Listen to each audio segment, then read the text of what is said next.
Hello students, ये जो video है आपका ये भक्ति आंदोलन के विषय में है। Class 12th he CBSE history second book and second chapter भक्ति एवं सूफी परंपराएं हम पढ़ रहे थे। इससे पहले उस टॉपिक में आपने देखा कि प्रारंभिक भक्ति परंपरा और उपासना की कविताएं, इन दोनों शब्दों का अर्थ हमने जाना।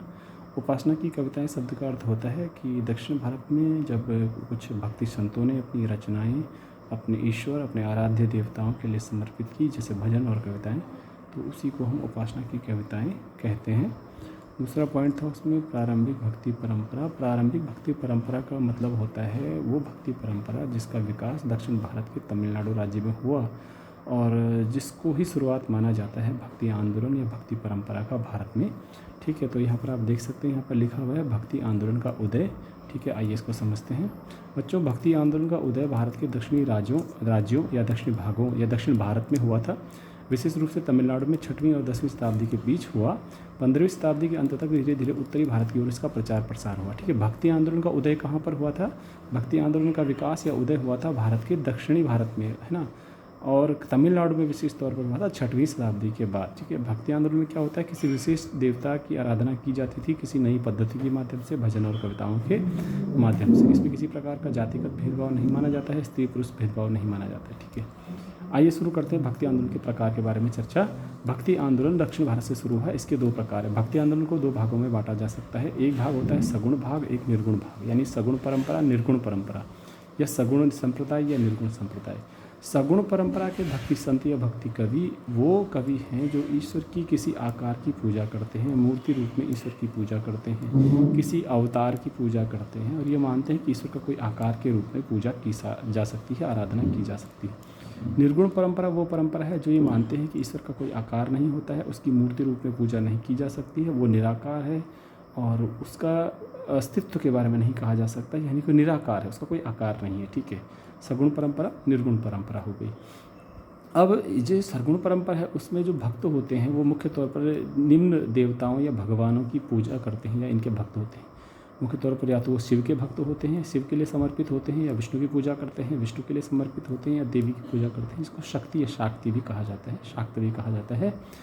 विष्णु भगवान के कई अवतारों की पूजा की जाती है, जैसे उदाहरण के तौर पर राम हो गए, कृष्ण हो गए, परशुराम हो गए, मत्स्यावतार हो गया, वामनावतार हो गया। ठीक है, ये बहुत सारे अवतार हैं। 24 अवतार माने गए हैं विष्णु भगवान के, जिसमें 10 अवतार बहुत ज़्यादा प्रसिद्ध हैं। ठीक है, तो ये 3 प्रकार से जो प्रमुख जो भगवान हैं, देवता हैं, इनकी पूजा जो है प्रमुख रूप से सगुण परंपरा के भक्ति संत करते हैं। भारत में जो भक्ति परंपरा है उसका विकास या भक्ति आंदोलन का विकास मुख्य रूप से कहाँ होता है? मुख्य रूप से होता है 6वीं शताब्दी ईस्वी से लेकर 10वीं शताब्दी ईस्वी में, और वो होता है तमिलनाडु। ईस्वी और ईस्वी पूर्व का अर्थ समझ लीजिएगा। ये 6वीं शताब्दी ईस्वी है और 10वीं शताब्दी ईस्वी है, जो कि तमिलनाडु में विकास होता है। तमिलनाडु में भक्ति आंदोलन का विकास होता है शुरू में भारत में। ठीक है, और तमिलनाडु में भी जो भक्ति संत थे उनको 2 प्रकार के भक्ति संतों के समूह माने जाते हैं वहाँ पर। एक प्रकार के भक्ति संतों को अलवार, एक प्रकार के नयनार, यानी कि दक्षिण भारत के भक्ति संतों में अलवार और नयनार भक्ति संतों का नाम प्रमुखता से लिया जाता है। इन्होंने भक्ति और समर्पण का प्रचार प्रसार किया, तमिल भाषा में अपनी रचनाओं को लिखा। अलवार कौन थे देखते हैं। अलवार वो भक्ति संत थे जिन्होंने भगवान विष्णु को अपना आराध्य माना या भगवान विष्णु के भक्त थे, इन्होंने तमिल भाषा में अपनी रचनाओं को लिखा। नयनार वो भक्ति संत थे जिन्होंने तमिल भाषा में अपनी रचनाओं को लिखा और ये भगवान शिव के भक्त थे और इन्होंने तमिल में भगवान शिव के लिए समर्पित होकर भजनियाँ कविताएँ लिखी। ये अलवार और नयनार दोनों प्रकार के भक्ति संत जो थे दक्षिण भारत में ही अपने ये धार्मिक गतिविधियाँ कर रहे थे और इन्होंने जैन धर्म और बौद्ध धर्म दोनों धर्मों का विरोध किया। यानी कि जो अलवार थे, जो नयनार थे, इनकी कॉमन फीचर यही कि जैन धर्म और बौद्ध धर्म दोनों का ये विरोध करते थे। ये NCERT में भी ऐसा ही आपके पास दिया गया होगा। मुख्य रूप से अलवार भक्ति संतों की संख्या मानी गई है 12। जो मुख्य प्रमुख महान भक्ति संत माने गए हैं अलवार भक्ति संत, उनकी संख्या मानी गई है 12, और प्रमुख जो नयनार भक्ति संत माने गए हैं उनकी संख्या मानी गई है 63, यानी देयर वर 63 नयनार सेंट्स। 63 जो है भक्ति संत माने गए हैं। ठीक है, प्रमुख नाम है जो अलवार भक्ति संतों के, उनके नाम मैं आपको बता देता हूँ। यहाँ पर प्रसिद्ध हैं थोंडरादिपोदी और अंडाल। थोंडरादिपोदी आपको याद नहीं करना है क्योंकि NCERT में नहीं है, लेकिन अंडाल आपका NCERT में है। अंडाल नाम की एक महिला थी, अलवार भक्ति संत थी, महिला संत थी। इन्होंने विष्णु को अपना प्रेमी माना था, विष्णु है ना, और दक्षिण की मीरा इनको कहा जाता है। बहुत ज़्यादा इंपॉर्टेंट है आपका एग्जामिनेशन के लिए। दक्षिण भारत का तमिल भाषा में अलवार लोगों द्वारा लिखा गया प्रसिद्ध ग्रंथ है नल ईरा दिव्य प्रबंधम। नल ईरा दिव्य प्रबंधम, ये भी एनसीईआरटी के लिए इंपॉर्टेंट है आपका। संस्कृत में 12 अलवार भक्ति संतों ने नल ईरा दिव्य प्रबंधम लिखा था और इसे तमिल वेद के रूप में जाना जाता है। तमिल वेद के रूप में इसे नल ईरा दिव्य प्रबंधम को जाना जाता है। ये पूरा एनसीईआरटी में आपको मिल जाएगा, इंपॉर्टेंट है एग्जाम के लिए। नयनार भक्ति संत जो थे उनमें प्रमुख महिला भक्ति संत है या संत है एक, उसका नाम है करईकाल अम्मैयार। करईकाल अम्मैयार ये महिला संत है, नयनार है, और इन्होंने अपनी तपस्या, बहुत तपस्या की थी, शिव की तपस्या की थी, कठोर तपस्या की थी अपने लक्ष्य को पाने के लिए। ठीक है, अन्य जो भक्त संत हैं नयनार, उनकी अगर हम बात करें तो बहुत सारे हैं। अपार, सबंदर, सुंदरर, समबंदर, सुंदरर और अपार। ठीक है, तो 10वीं शताब्दी में जो ये 3 कवि थे, इन्होंने कविता का एक संग्रह तैयार किया जिसे तवरम कहा जाता है। और ये तवरम है तमिल भाषा में शिव के समर्पित किए गए भजन है, जिनको कि शिव के मंदिरों में गवाया गया बाद में चोल शासकों द्वारा, तवरम को। ठीक है, अब नीचे चलते हैं, नीचे देखेंगे अब फिर हम अलवार भक्ति संतों में वहाँ पर देखेंगे आप कि कर्नाटक में ही एक और परंपरा का विकास होता है जो 12वीं शताब्दी में होता है। वहाँ एक वीर शैव आंदोलन चलता है।